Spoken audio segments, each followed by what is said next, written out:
Nah, jadi simpel. Bila Alkitab bilang Tuhan itu Esa, berarti Esa. Bila Alkitab bilang tiada Tuhan yang lain, berarti tiada Tuhan yang lain.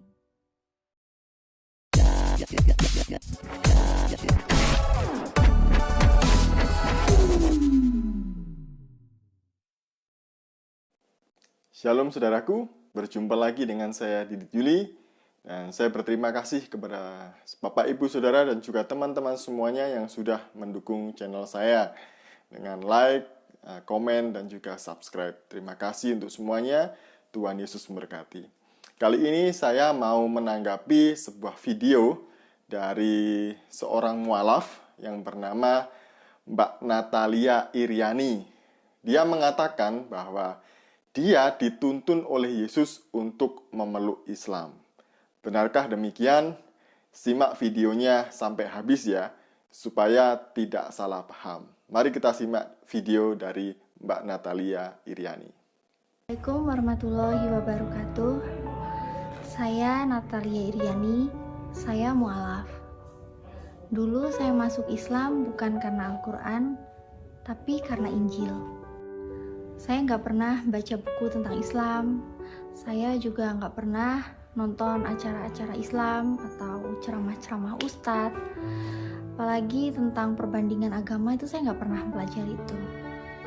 Bahkan bisa dibilang saya tuh paling nggak suka sama Islam. Seperti dengar azan aja nih kuping rasanya tuh udah panas.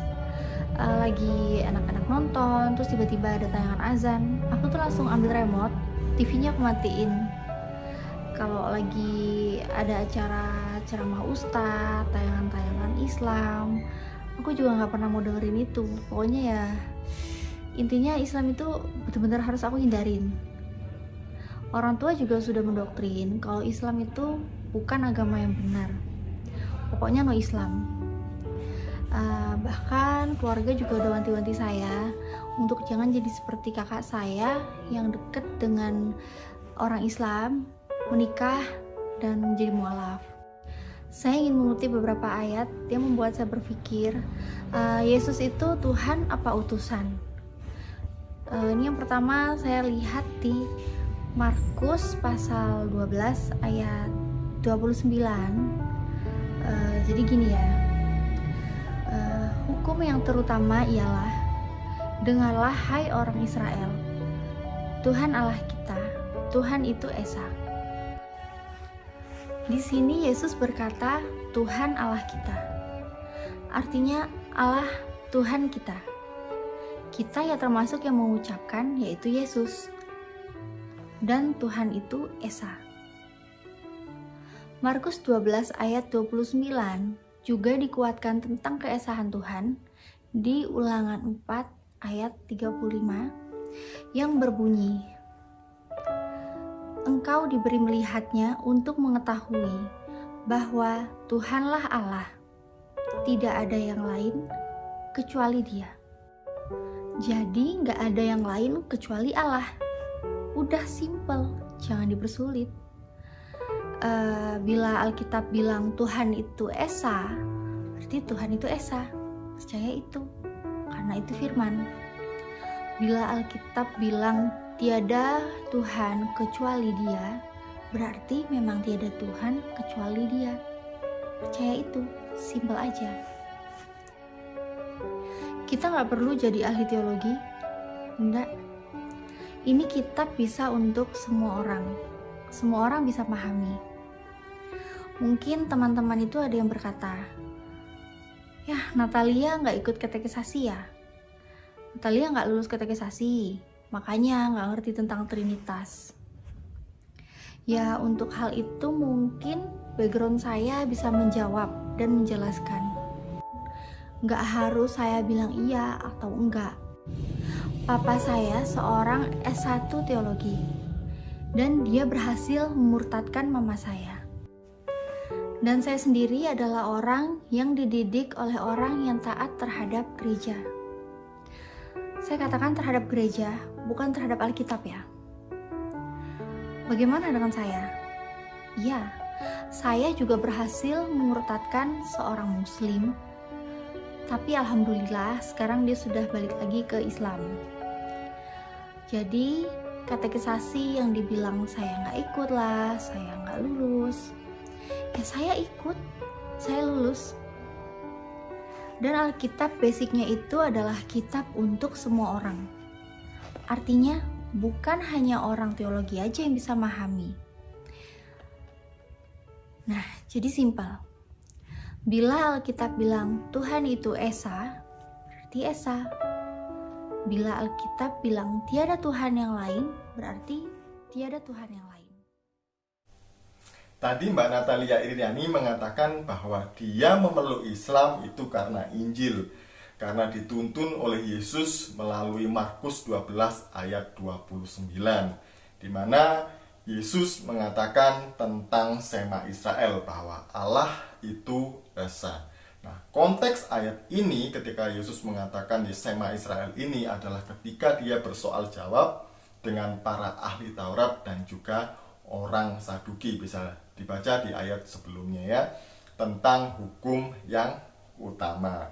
Dan Yesus menjawab dengan Sema Israel, dan dia sedang mengutip di dalam Ulangan 6 ayat yang keempat, yaitu Sema Israel. Dengarlah hai orang Israel, Tuhan Allah kita, Tuhan itu Esa.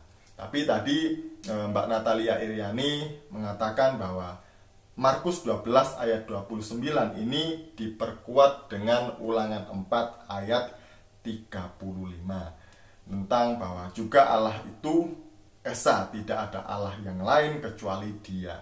Sebenarnya konteks ayat ini itu berbicara tentang jangan menyembah Allah-Allah lain atau ilah-ilah lain kecuali Allah saja, yaitu Dia Allah yang Esa.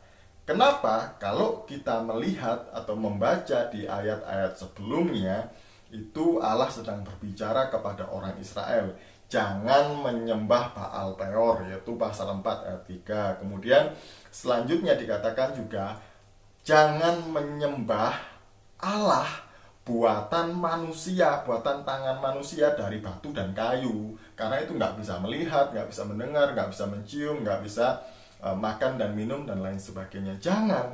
Allah itu nggak bisa apa-apa. Allah yang seperti itu hanya patung, hanya buatan manusia. Jangan disembah.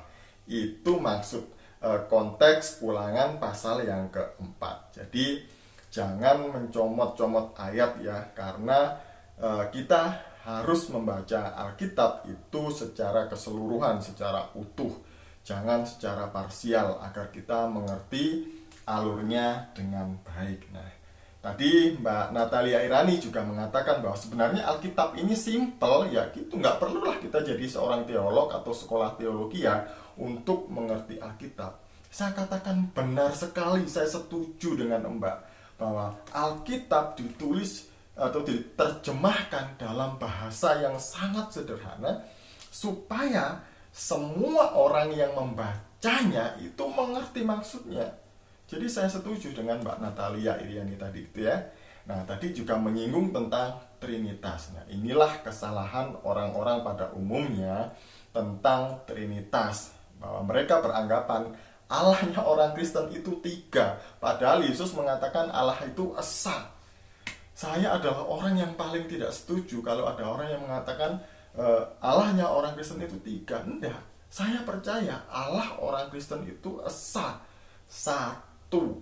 Tidak ada yang namanya Allah itu 3, apalagi 99, nggak ada itu.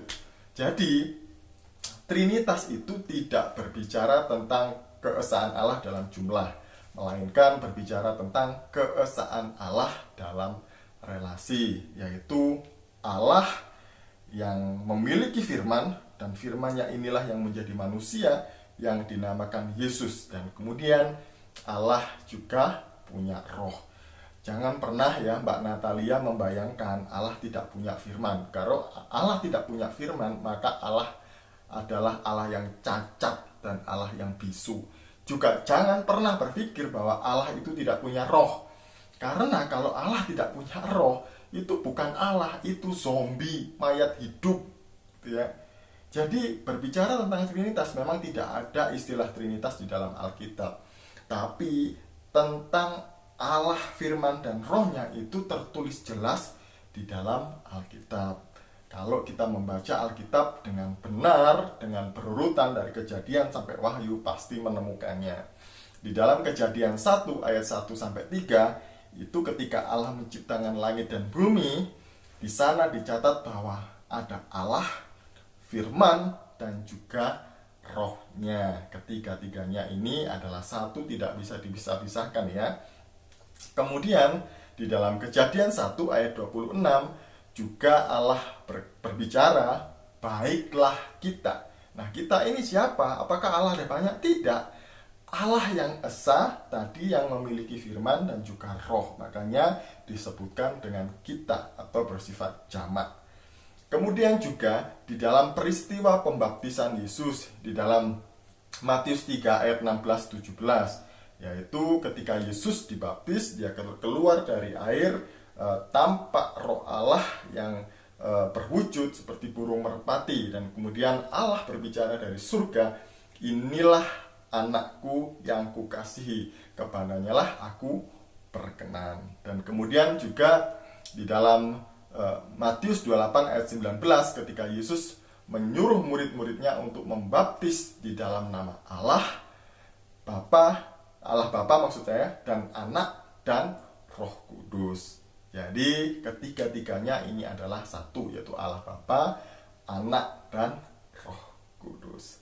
Jadi tidak pernah orang Kristen itu memiliki Allah tiga seperti yang dituduhkan oleh orang-orang itu. Tidak ya, bahwa Allah kita itu esa, Mbak Natalia. Dan jangan pernah berpikir yang macam-macam. Allah tiga, apalagi 99, oh enggak, Allah satu. Ini jawaban dari saya, dan ini bukan pembelaan saya sih, jadi ini meluruskan apa yang disampaikan oleh Mbak Natalia tadi. Shalom, salam waras, Tuhan Yesus